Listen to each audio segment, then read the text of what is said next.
Morning বন্ধুরা, welcome back to my channel. তো তোমরা সবাই কেমন আছো? আশা করছি সবাই খুব ভালো আছো, আর যে যেখানে আছো সুস্থ আছো। আর তোমাদের ভালোবাসার আশীর্বাদে আমরাও সবাই বেশ ভালো আছি। তো পুচকুসোনাকে ছেড়ে দিয়ে মুদিখানা দোকান থেকে কয়েকটা বাজার করে নিয়ে আসলাম। সবজি বাজারও করেছি, মুদিখানা জিনিসও নিয়ে এসেছি দু একটা। তো চলো তোমাদেরকে এক এক করে দেখিয়ে দিই। পুচকুসোনা আজকে একা স্কুলে গেছে। আমি শুভকে স্কুলে আজকে পাঠাতে পারিনি, আর জোরও করিনি পাঠাবার জন্য, কারণ ওর কালকের থেকেই মাথাটা যন্ত্রণা করছে, শরীরটাও ভালো লাগছে না। তো ওই কারণে আর জোর করে পাঠালাম না। তো পুচকুসোনাকে একাই ছেড়ে দিয়ে আসলাম। আর আসার পরে তোমাদের সাথে ব্লগটা স্টার্ট করছি। সকাল থেকে এখনো কিছু খাইনি, থাইরয়েডের ওষুধই খেয়েছি শুধু। তো এখন দেখি আমার জন্য কিছু করি, কারণ আজকে টিফিন বলতে পুচকুসোনাকে বানিয়ে দিয়েছি ম্যাগি চাউমিন, কারণ শুভ যাবে না। তো ওই জন্য রুটি তরকারি করিনি, ম্যাগি চাউমিন করে দিয়েছি। তোমরা আগের দিনের ব্লগটা যারা দেখেছো তারা জানোই যে পুচকুসোনা বলেছিল যে আজকে ওকে ম্যাগি চাউমিন করে দিতে। তো ম্যাগি করে দিতে বলেছিল, সেটাকে আমি চাউমিন করে দিয়েছি। তো যাই হোক, সকাল থেকে একদম মর্নিং থেকে আমি ভিডিওটা স্টার্ট করিনি। এখন বাজে সকাল 8:45। তো এখন থেকে তোমাদের সাথে ব্লগটা স্টার্ট করলাম। আর এই যে কালকে যা জামা কাপড় যেগুলো শুকায়নি, সন্ধ্যেবেলা তুলে রেখেছিলাম, এগুলোকে সবার আগে বাইরে দেবো। রোদ্দুর ওঠেনি, কিন্তু হাওয়া বাতাসে তাও মোটামুটি শুকিয়ে যাবে। এই ঘরে লাইটটা অন করলাম, কারণ এখন চাটা করে এই ঘরেই খাবো, এই ঘরেই বসবো। এই ঘরটা পয় পরিষ্কার করে রেখে তারপর আমি ওইদিকে যাব। তো শুভকে এখন ডাকছি না, আর একটু পরে শুভকে ডাকবো। 9:30 মতন বাজুক, তখন ডাকবো। আর আমার জন্য সবার আগে চা করব। তো ওই ঘর থেকে একটুখানি দুধ নিয়ে আসি, গরুর দুধ দিয়ে করবো। আমুল দুধ আছে, বড় একটা প্যাকেট এনেছি, কিন্তু খুলতে চাইছি না একার জন্য, আবার খুলবো। তার থেকে পরে কোনো সময় কেউ আসলে তখন ওই প্যাকেটটা খুলবো।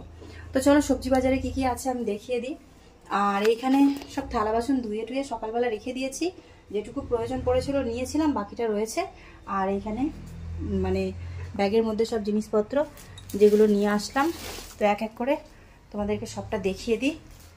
তো আমার একটাই সমস্যা হচ্ছে, এই ঘর থেকে ওই ঘরে যখনই ভিডিও শ্যুট করছি একটা স্ট্যান্ড নিয়ে আমাকে দৌড়াদৌড়ি করতে হচ্ছে। ওই ঘরে যাচ্ছি ভিডিও করছি, তখন স্ট্যান্ড নিয়ে যাচ্ছি, আবার এই ঘরে এসে ভিডিও করছি, তখন স্ট্যান্ড নিয়ে আসছি। খুব সমস্যা হয়েছে। আর ছোট স্ট্যান্ডটা আমার ভালো নেই, ছোট স্ট্যান্ডটা এক জায়গা দিয়ে একটুখানি ফেটে গেছে।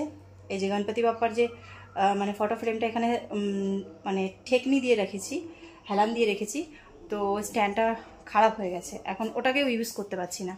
তো একটা স্ট্যান্ড নিয়ে প্রচণ্ড অসুবিধা হচ্ছে। তবু চলো ওই ঘর থেকে স্ট্যান্ডটা নিয়ে আসি, তারপরে তোমাদের সাথে শেয়ার করছি কি কি আনলাম। স্ট্যান্ড ছাড়াও দেখানো যাবে, বাট একটু স্ট্যান্ডে ফোনটা লাগিয়ে দেখালে পরে সব থেকে ভালো হয়। তো চলো, শুভদা এখনও ঘুমাচ্ছে, তো দুধটা আর তার সাথে স্ট্যান্ডটা দুটো নিয়ে আসি। তো এই যে আমার সোনা বাবাটা এখনো ঘুমাচ্ছে, ঘুম থেকে ওঠে। যাই হোক, ও ঘুমাক। আর এই যে এই একটা স্ট্যান্ড নিয়ে আমি এদিকে ওদিকে খালি দৌড়াদৌড়ি ঘুরি, এছাড়া কোনো উপায় নেই। এদিকে গেটটাও খুলে দিই, কারণ আমি যখন গেছি গেটটাও বন্ধ করে দিয়ে গেছি। ও যেহেতু ঘুমাচ্ছে, পুচকুসোনাকে বলেছিলাম গেট বন্ধ করতে। তো এই দুদিন ধরে আর গাছপাতাগুলো কিছু পরিষ্কার করা হলো না। জেঠিমা দুদিন ধরে এসেছে, এসে বলছে যে আমি দরজা ধাক্কা দিয়েছি, তোমরা দুপুরে শুয়েছো। তো ওই জন্য আর বারবার করে ডাকিনি, এক দুবার ডেকেই আমি বাড়ি চলে গেছি। তো ওনার পাশেই বাড়ি। তো যাই হোক, ওই জন্য আজকে বলেছি যে তোমার যখন সুবিধা হবে তখন তুমি এসো, দুপুরের টাইমে তাহলে এসো না, কারণ আমরা শুয়ে পড়ি। ওয়েদার ভালো থাকলে বা একটু শুয়ে পড়ি, ফোন টোন দেখি। তো সব সময় বাইরের থেকে আওয়াজটা না ঘরের ভেতরে আসে না। তো ওই জন্য আজকে দেখি উনি কখন আসে, এসে ঘাসগুলো তুলে নিয়ে যায়। তো এই যে নিয়ে আসলাম স্ট্যান্ড, এখন তোমাদের সাথে শেয়ার করবো কি কি নিয়ে এসেছি। তো এরকমই চলছে আমার, একবার ওই ঘরে দৌড়াই, একবার এই ঘরে স্ট্যান্ড আনার জন্য। আরেকটা স্ট্যান্ডের ব্যবস্থা করতে হবে মনে হচ্ছে। এই ঘরটা এই ঘরে রাখতে হবে, আর ওই ঘরটা ওই ঘরে। যখন সম্ভব হবে তখনই নেব, কারণ এই এক্সট্রা খরচাগুলো করতে খুবই অসুবিধা, একটু ম্যানেজ করে চলতে হবে। কারণ এই সব জিনিসেরও বেশ ভালোই দাম আছে, অনলাইনেও নিতে গেলে বা অফলাইনেও নিতে গেলে। তো সবার আগে তোমাদেরকে দেখিয়ে দিই মুদিখানা দোকান থেকে কি কি নিয়ে এসেছি। তো খুবই সামান্য কিছু জিনিস নিয়ে এসেছি। ঘরে যেহেতু সবজি নেই, আর দোকানে খুব একটা বেশি সবজিও পাইনি, অল্প কিছু সবজি পেয়েছি। আর আলু পেঁয়াজ, যেটা তো আমি মাঝে মাঝেই নিয়ে আসি, কারণ এখনকার যে বড় সাইজের পেঁয়াজগুলো, তো সেগুলো কিন্তু ভেতর থেকে খারাপ বেরোয়। তো ওই জন্য বেশি আলু পেঁয়াজটা আমি কিনে আনি না। আলু পেঁয়াজটা আমি মাঝে মাঝেই যখন পুচকুসোনা শুভকে স্কুলের জন্য ছাড়তে যাই নিয়ে আসি। তো এখানে একটা মুড়ির প্যাকেট নিয়ে নিয়েছি, আর তার সাথে আছে একটা ডেটল সাবান। যেহেতু এখন গরমের জন্য গায়ে একটু ঘামাচি হচ্ছে সবার, তো ওই জন্য একটা ডেটল সাবান নিয়ে এসেছি 10 টাকা দামের। আর এখানে নিয়েছি দুটো মাজা ফ্রুটি, যেটা এনে রাখলাম। যখন পুচকুসোনা শুভ স্কুল থেকে আসে অতিরিক্ত গরম লাগে, তো তখন ওরা ওই দুটো খেতে পারবে। কারণ কোল্ড ড্রিঙ্কসের বোতল যদি এনে রাখি বেশিরভাগই খেয়ে মানে অকারণে খাওয়া হয়। আর এখনকার টাইমে বেশি কোল্ড ড্রিঙ্কস খেলে পরে শরীরের পক্ষেও খুব ক্ষতিকর, কারণ গরম পড়াতে আমরা সবাই হঠাৎ করেই কিন্তু যখন তখন কোল্ড ড্রিঙ্কসটা নিয়ে নিই খাওয়ার জন্য। আর এখানে আছে কিছুটা ভেন্ডি। তো এই ভেন্ডিটা আমি নিলাম এই কারণে, কারণ আমাদের ভেন্ডিটা খেতে ভালো লাগে, তবে ভেন্ডিগুলো যদি নরম হয় তাহলে সর্ষে বাটা বা ভাজা খেতে খুব ভালো লাগে। তো আজকে দেখলাম যে সবজি বলতে শুধু ভেন্ডিই ছিল দোকানে, আর কিছু নেই, কারণ মুদিখানা দোকানে খুব বেশি একটা সবজি আনে না। তো আমিও খুব বেশি মুদিখানা দোকান থেকে সবজি আনি না, আজকে চোখে পড়লো তাই নিয়ে নিলাম। আর এনেছি তার সাথে 2 কেজি আলু, 1 কেজি পেঁয়াজ, কিছুটা টমেটো আছে। তো এই কটা জিনিসই আমি এখন কেনাকাটি করে নিয়ে আসলাম। তো তারপরে রান্নাবান্না করব।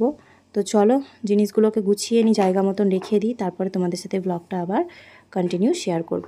এরপরে আমার জন্য করে নিলাম 1 কাপ চা, যেহেতু প্রচণ্ড খিদে পেয়েছে। আর সকালবেলার দিকে খিদে পাওয়াটাই স্বাভাবিক, কারণ সব কাজকর্ম সারার পরে অনেকটা বেলা হয়ে গেছে, এখন প্রায় 9:30 মতন বেজে গেছেই। তো চাটা খেয়ে তারপর আমি বাকি যা টুকটাক কাজকর্ম আছে তো সেগুলো সারবো। তো পুচকুসোনাকে দিয়ে আসার সময় বানিয়েছিলাম ম্যাগি চাউমিন, তোমাদেরকে যেমনটা বললাম। আর সকালবেলা সেরকম কিছু ভারী কোনো খাবার বানালাম না, আমার জন্য চা বিস্কুট করে নিলাম। আর এই যে মাজার প্যাকেট দুটো, সেটাকে ফ্রিজে রেখে দিচ্ছি, কারণ সঙ্গে সঙ্গে যদি এখন না রাখি তাহলে ওইভাবেই কর্কেটের ঘরে রয়ে যাবে। আর এখানে চিজের প্যাকেটটা আছে, তবে অল্প কটাই চিজ আছে। তো যতদিন না চিজের প্যাকেট থেকে চিজগুলো শেষ হচ্ছে ততদিন এইভাবেই রাখবো, কারণ ভেতরে থাকলে পরে প্যাকেটের ভালো থাকে। আর তারপরে চা বিস্কুটটা খেয়ে আমি চলে আসলাম কিচেনে। শুভকে কফি আর বিস্কুট দিয়ে আসলাম। ও এখন সকালবেলা ঘুম থেকে উঠে বললো ভারী খাবার কিছু খাবে না। তো কফি বিস্কুট দিয়ে আসার পরে আমি এখন রান্নার ব্যবস্থা করছি। তার সাথে মাছের গামলাটাও বের করে নিয়ে এসেছি, যেহেতু আজকে মাছ রান্না করব। আর এখানে কিছুটা ভেন্ডি নিয়ে নিচ্ছি, শুধুমাত্র আজকে ভাজা করার জন্য, যেহেতু মাছ করব তো ওই জন্য ভেন্ডি দিয়ে অন্য কোনো আইটেম আর করব না, তাহলে বেশি রিচ হয়ে যাবে। আর বাইরে ওয়েদারটা কিন্তু মানে মেঘলা থাকলেও গরম কিন্তু ভালোই লাগছে, ওই জন্য বেশি ভারী খাবার কিছু বানাচ্ছি না। এই কটা ভেন্ডি নিলাম, একটা টমেটো নিলাম, যেহেতু মাছের মধ্যে দেব। তো এইখান থেকে আমি যতটা মাছ প্রয়োজন ততটা এখন তুলে নেব। তো দেখো বরফ হয়ে গেছিলো, মানে ডিপ ফ্রিজে যেহেতু রাখা ছিল। তো বের করে নিয়ে আসার পরে আমি এখানে জলের মধ্যে কয়েকটা মাছের পিস রেখে দেবো, যাতে আমাদের 2 টাইম খাওয়া হয়ে যায় সেই মতন করে। তো আজকে মাছটাকে আমি করব পোস্ত দিয়ে, মানে রুই পোস্ত করব। তো অনেক দিন পর ভাবলাম যে একটুখানি রুই মাছটাকে পোস্ত দিয়ে করি, কারণ বেশিরভাগ আলু ঝোল দিয়েই তো খাওয়া হয়, আদা জিরে বাটা দিয়ে। তো আজকেরটা রুই পোস্ত হবে। তোমাদের সাথে চেষ্টা করব ভিডিওটা শেয়ার করার রান্নার, যদি সম্ভব হয়, কারণ অনেক সময় ভাবি তোমাদের সাথে ভিডিও শেয়ার করব রান্নাবান্নার, কিন্তু সব সময় সেটা হয়ে ওঠে না। কখনো হয়তো গরমের কারণে ফোনটা ঠিকঠাক চলে না, বা এখন ফোনটাতে প্রবলেম হয়, তো ওই কারণে কিন্তু সব রান্নাবান্না তোমাদের সাথে প্রত্যেক দিন শেয়ার করতে পারি না। তো আমি এখানে 6টা মতন মাছ নিয়ে নিয়েছি, আর প্রয়োজন নেই, 2 টাইম আমাদের ভালোভাবে হয়ে যাবে। আর এইখানে দেখো মাছের তেলটা একদম শক্ত হয়ে গেছে, তো মাছের তেলটা আজকে আর করব না, মাছের তেলটা কালকে রান্না করব। তো আবার গামলা সমেত এটাকে কিন্তু ফ্রিজে রেখে দেব, ডিপ ফ্রিজে থাকলে মাছগুলো কিন্তু ভালোই থাকবে। তো এর মধ্যে আরও কিছুটা জল দেব, তারপরে যখন মাছগুলো নরম হয়ে আসবে, বরফ ছেড়ে দেবে, তো তারপরে ধুয়ে নিয়ে এসে আমি কিন্তু এর মধ্যে নুন হলুদ মাখিয়ে দিচ্ছি। তো ভালো করে পরিষ্কার করে মাছগুলোকে ধুয়ে নিয়েছি, এবার নুন হলুদ মাখিয়ে কিছুক্ষণ রেখে দেবো, তারপরে রান্নাটা শুরু করব।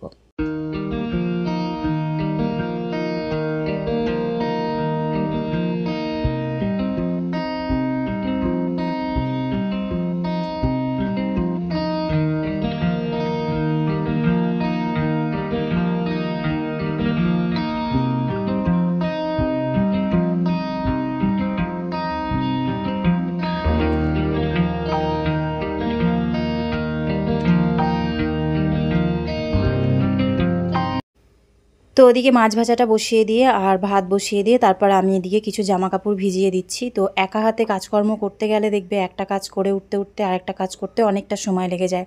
তো আমি তো এইভাবেই একটা কাজ করতে করতে আরও অনেকগুলো করে কাজ একসাথে করে নিই, আর ভেবে নিই যে কোনটার পর কোনটা করব। তাতে আমার প্রথম দিকে একটুখানি চাপ থাকলেও পরে কিন্তু কিছুটা টাইম আমি ফাঁকা থাকি, আর নিজের জন্য কিন্তু একটু সময় বার করা যায়, নয়তো সারাদিন কাজ করতে করতে কিন্তু দিন শেষ হয়ে যায়। তো যাই হোক, আমি জামা কাপড়গুলো ভিজিয়ে দিয়ে আসার পরে দেখলাম মাছ ভাজাটা মোটামুটি হয়ে গেছে। তো মাছ ভাজাটাকে ভালো করে তুলে নিয়ে তারপর আমি তেলের মধ্যে প্রথমে দিয়ে দিলাম কালো জিরে, আর তারপরে দিয়েছি একটা বড় সাইজের গোটা কাঁচা পেঁয়াজ কুচিয়ে। তো এটাকে একটু হালকা ব্রাউন করে ভেজে নেব, তারপরে বাকি মশলাগুলো দেব।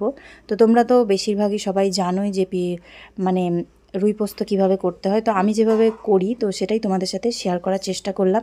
যদি তোমাদের রেসিপিটা ভালো লাগে অবশ্যই কমেন্ট করে জানাবে।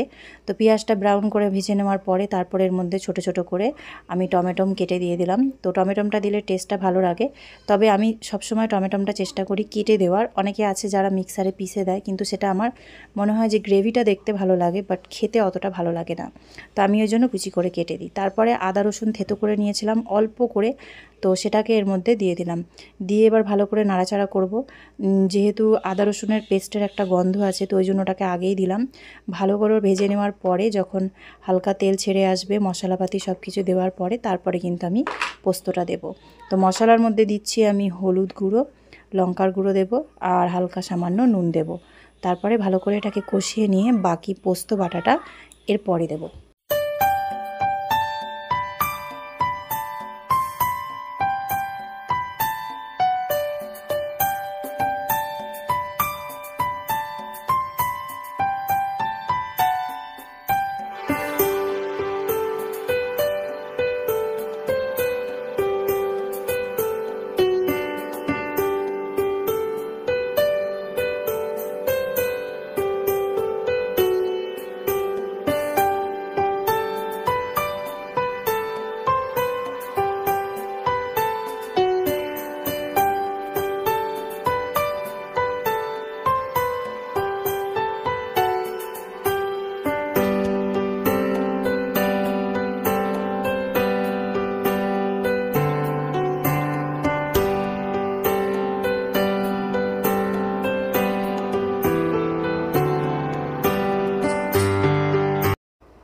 তো রান্নার দিকে সম্পূর্ণ কাজ শেষ করে এসে তারপরে এবার ঘর দুয়ারটা মুছে পুজো করব।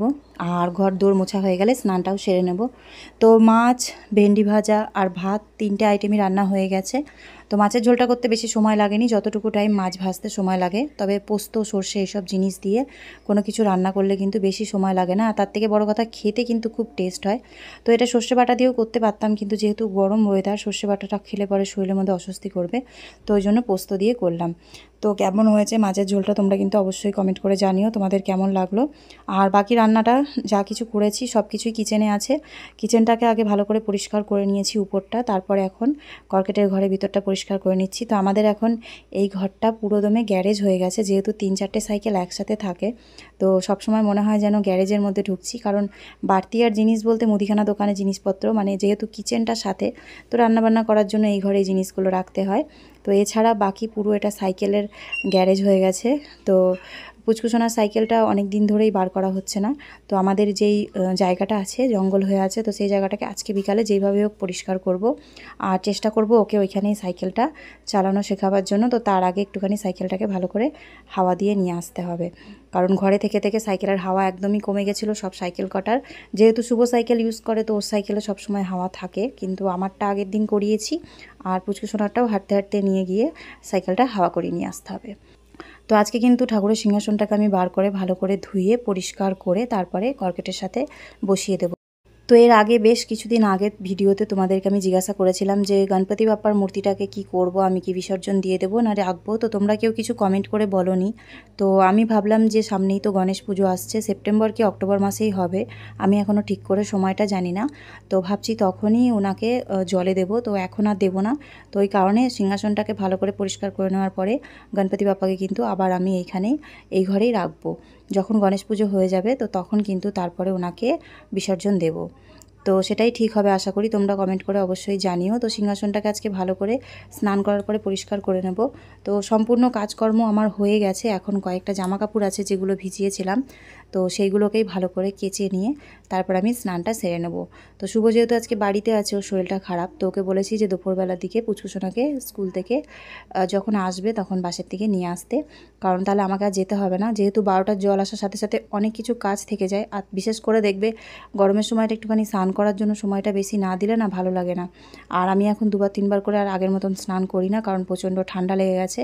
আর সত্যি কথা বলতে গা হাত পা প্রচণ্ড ব্যথা করে, বিশেষ করে থাইরয়েডে যদি ঠান্ডাটা বেশি লেগে যায় সমস্যা হয়ে যায়।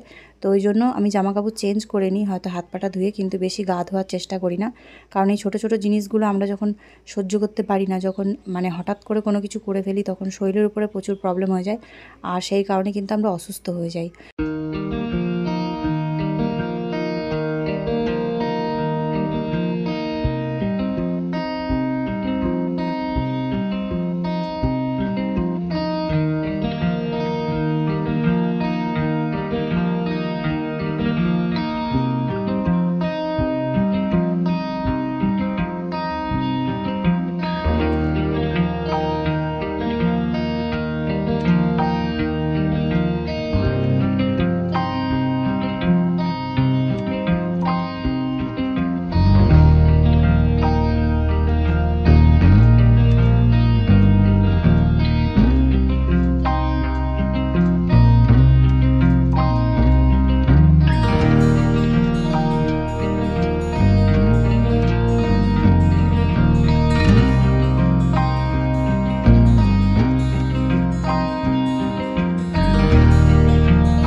গুড আফটারনুন বন্ধুরা। তো এখন বাজে 2:48, খাওয়া দাওয়া হয়ে গেছে আমাদের। তো চলো তোমাদেরকে আমি একটা জিনিস দেখাই। তো তোমাদের অবশ্যই মনে আছে যে পুচকুসোনার বার্থডের দিনকে আমি ব্লগে বলেছিলাম যে শুভ পুচকুসোনার জন্য কিছু অর্ডার করেছে, তো সেই গিফটটা আজকে চলে এসেছে। তো এখন দুপুরবেলাতেই আসলো, আমরা ভাত খেতে বসেছিলাম, ওই টাইমেই দিতে এসেছিলো। তো গিফটটা চলে এসছে কোথা থেকে জানো? অ্যামাজন থেকে। তো অ্যামাজন থেকে অর্ডার করেছিল, আর পুচকুসোনাকে দেখিয়েছে, ঠিক আছে, দেখিয়েই অর্ডার করেছে, কারণ ওর পছন্দের জিনিসই দিচ্ছে। তো চলো আমরা খাওয়া দাওয়া করলাম, এখন পুচকুসোনা বসেছে গিফটটা নিয়ে দেখাবে, মানে তর সইছে না ওর। আর এটাই স্বাভাবিক, কোনো জিনিস মানে নিজেরা দেখে আনা আর একটা জিনিস পার্সেল হয়ে আসা, সেটাকে মানে যত তাড়াতাড়ি পারা যায় দেখাটাই ভালো। কারণ অনেক সময় হয় যে প্রোডাক্ট খারাপ বেরোলো বা কোনো অসুবিধা থাকলো, তখন আবার ওটাকে চেঞ্জ করতে হয়। আর ও তো ছোট বাচ্চা, আমরাও যখন ছোট ছিলাম তো কোনো জিনিস দেখলে পরেই মনে হতো যে কতক্ষণে খুলবো, কতক্ষণে নেবো, আর কতক্ষণে দেখবো, মেন দেখাটা। তো ও তো একদম এক্সাইটেড, দেখবে দেখবে। তো আমি বললাম ঠিক আছে খাওয়া দাওয়াটা কমপ্লিট হোক। তো খাওয়া দাওয়া কমপ্লিট হয়ে গেছে, এই যে। তো ঝটাপট খাওয়া দাওয়াটা করে নিয়েছে। চলো এমনি ব্যাক ক্যামেরা করে নি, তাহলে আমার দেখো এই জায়গাটা পুরো জ্বলছে, লাল হয়ে গেছে। ওই যে রান্না মানে খাওয়া দাওয়া করেছো না, ওই জন্য লঙ্কা দিয়ে রান্না করলে ঝাল তো লাগবেই। ঠিক আছে চলো এবার ব্যাক ক্যামেরাতে পুচকুসোনাকে দেখাবো, আর ও তার সঙ্গে ওর বার্থডে গিফটটা তোমাদেরকে দেখাবো। তো লাইটটা অন করে নি। তো এই যে পুচকুসোনা রেডি, বলো। হ্যালো, এবার আমি খুলে তোমাদেরকে দেখাবো। আমি ঢাকা দিয়ে রেখেছি। ওরে বাবা, এখানে ফাঁকা জায়গা আছে, আমি রেখে দেবি। কতটা খুশি হচ্ছ বলো? এটা আমার ফেভারিট, তো আমি এটা খুবই খুশি। আচ্ছা, যেহেতু ওকে দেখিয়েই পার্সেলটা অর্ডার হয়েছে, তো খুশি তো হবেই, ওর পছন্দের জিনিস। কিন্তু এখন যখন চলে এসেছে, হাতে ধরতে পারছো, দেখতে পারবা, তখন কেমন লাগছে? বেশি ভালো লাগছে। চাকুটা দিয়ে খুলবে না আমি কাইচি আনবো? কাইচি এনে দিই। খুলেছে? ঠিক আছে। অনেক শুভ আবার যখনই বার্থডের সময় কোনো কিছু অর্ডার করে, তখন ওটাকে গিফট প্যাক করায়। তো এই দেখো খুব সুন্দর করে গিফট র্যাপ করিয়েছে। এটাও আছে। ও কত সুন্দর, অ্যামাজনের লোগো দিয়েছে এরা, এই দেখো। তো এর জন্য আলাদা এক্সট্রা চার্জ নেয়, কিন্তু গিফট র্যাপ করে দেয়, দেখতে ভালো লাগে জিনিসটা, দেখতে ভালো লাগছে। দেখো এখানে একটা এগুলো কত happy birthday dear sister Srinika from Shubhade. এটা ছিঁড়বে না, হ্যাঁ এটা রেখে দেবে। এটা খোলা কি করে যাবে? না না ওইভাবে না, খোল শুভ খোল, দাদা খুলুক তাহলে জিনিসটা থাকবে। দেওয়া আছে, ঠিক আছে আস্তে আস্তে খোলো। ওই তো করে এসছে। জিনিসটা ভালো লাগছে, দুজনের নাম দিয়ে যেহেতু করেছে। হ্যাপি বার্থডেও লিখেছিল। ও বললাম না জয়েন্টটা ওখানেই আছে, যে লেসটার সাথে, কাপড়ের লেসটার সাথে ওখানে জয়েন্টটা ছিল। ছিঁড়বে না, এটা রেখে দেবে। হ্যাঁ তোমার পড়ার টেবিলটা যেখানে আছে ওই জায়গাটা লাগিয়ে রেখে দেবে, ওপরে দেখতে ভালো লাগবে। হ্যাঁ খোলো। তো কাঁচি দিয়ে কাটছে, নাহলে এটা হচ্ছে না। তো ভাই বোন দুজনা মিলে বক্সটাকে আনবক্সিং করছে। বেরোবে না, পুরোটাই মনে হচ্ছে খুলতে হবে। এমনভাবে গিফট র্যাপ করেছে যে জায়গায় ছাড়েনি, জিনিসটাকে যে বার করবে পুরো টাইট করে দিয়েছে। ওরা তো সুন্দর করে প্যাকেজিং করবে না শুধু। ওরা তো জানি না আমরা নেবো কি নেবো না। এটা আমি দেখাই। এইটা তো সবার আগে এটার নাম বলো। এটার নাম হলো জেঙ্গা। যারা যারা জানো জেঙ্গা মানে কি, আচ্ছা তাদেরকে তো বলার দরকার নেই। আচ্ছা, আর যারা জানে না, যেরকম আমি জানি না জেঙ্গার মানে কি, একটু পিছন দিকে যাও, আমি তোমাকে বলে দিচ্ছি খুলে তারপরে। আচ্ছা তো এটা হচ্ছে জেঙ্গা, জিনিসটার নাম জেঙ্গা। তারপরে এবার খোলা হবে। এখান দিয়ে কাটবো তো? কাটো।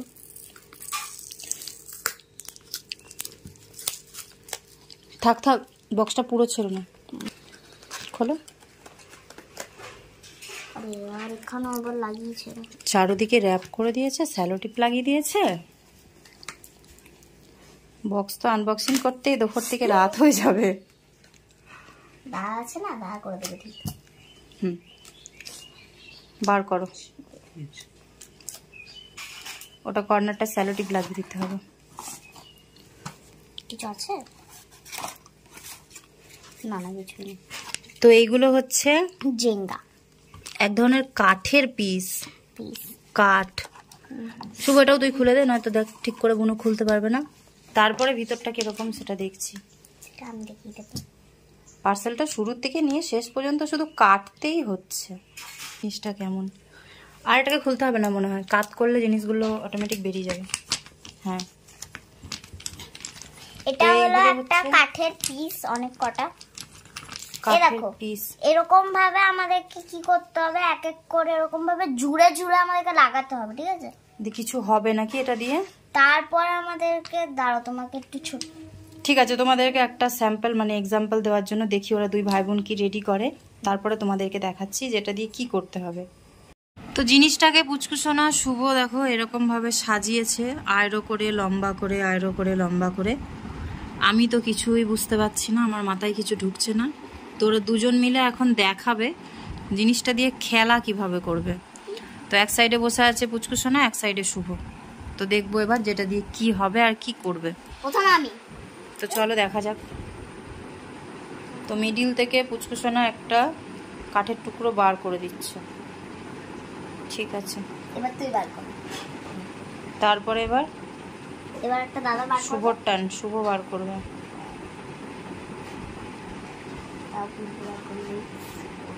আচ্ছা আমার একটা পেয়ে গেছি আমি। শুভ মাঝখান থেকে একটা, ও আচ্ছা সাইড থেকে একটা বার করলো। এইবার পুচকুসোনা আবার আর একটা বার করবে।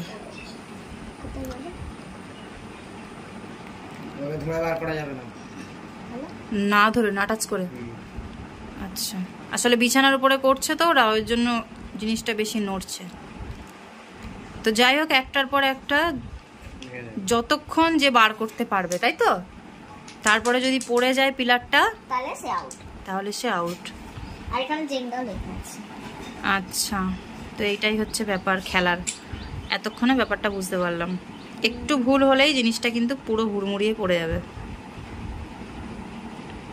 আর পুচকুসোনা একদম ভিতটাকেই ভেঙে দিল, নিচেরটাই বের করে একবারে। আমি তিনটে বার করতে পেরেছি। ঘরের ভিত ভেঙে দিল। আচ্ছা, তো মজার জিনিস একটা, যাই হোক আমিও ট্রাই করব, খেলবো, দেখা যাক তো কেমন হয়েছে গিফটটা, তোমরা অবশ্যই কমেন্ট করে জানাবে। তো নতুনত্ব খেলার জন্য কিন্তু বেশ ভালো জিনিস, নতুন নতুন ট্রাই করা দরকার। তো এবার এগুলোকে গুটিয়ে রাখি। না আমি এখন খেলবো নিচে বসে বসে। না, এখন দুপুরের টাইম, এখন খেলার সময় নয়, প্লিজ খেলো। পরে খেলবে। তো এই যে প্রত্যেকটার মধ্যে জেঙ্গা লেখা আছে। তো যাই হোক, পুচকুসোনার গিফটটা কেমন হয়েছে কমেন্ট করে অবশ্যই জানিও। আর এটা দিয়ে কিন্তু ছোট ছোট ঘরও বানানো যাবে, আমরা যদি চাই আরও অনেক কিছু বানাতে পারবো। তো আবার তোমাদের সাথে পরে দেখা হবে, এখন একটু রেস্ট নিই, তিনজনা মিলে শুই। বাই করো সবাইকে, বাই করো। Bye bye. তো এরপরে তোমাদের সাথে ব্লগটা আবার শেয়ার করছি আমি। প্রায় এখন মিনিমাম 5টা মতন বাজে। তো পাশের বাড়ির কাকিমা এসেছে আমার সাথে ঘাসগুলোকে পরিষ্কার করবে। তো এটা আমরা আজকে পরিষ্কার করতে করতে প্রায় সন্ধে হয়ে যাবে। তো তোমাদেরকে কালকের ব্লগে শেয়ার করব যে কতটা কি পরিষ্কার হলো। আর তারপর আমি কিছু গাছও লাগিয়েছি, সেগুলো তোমাদেরকে নেক্সট ব্লগে শেয়ার করব, তোমরা অবশ্যই নেক্সট ব্লগটা দেখো। সন্ধেবেলা আমার জন্য, পুচকুসোনা শুভর জন্য টিফিন কিছুই বানাইনি, যা ছিল তাই দিয়েই এখন সন্ধেবেলা টিফিনটা করব। আর দুপুরের তো রান্নাবান্না করাই আছে। আর পুচকুসোনা শুভকে যেহেতু পড়তে বসাবো, তো ওই জন্য ব্লগটা কিন্তু আর কন্টিনিউ করিনি। তো এখানে আমাদের সন্ধেবেলা খাওয়ার জন্য আছে চানাচুর মুড়ি, চা, বিস্কুট আর দুধ বনভিটা। তো আজকের ব্লগটা কিন্তু আমি এখানেই শেষ করলাম। ভিডিওটা কেমন লাগলো অবশ্যই কিন্তু কমেন্ট করে জানাবে। আর ভিডিওটা ভালো লাগলে পরে আশা করছি তোমরা আমার পাশে থাকবে। তো দেখা হবে কালকে নতুন একটা ব্লগে, নতুন একটা ভিডিওতে। সবাই ভালো থেকো, সুস্থ থেকো, সাবধানে থেকো, আর সব সময় নিজেদের খেয়াল রেখো। Take care, good night, by.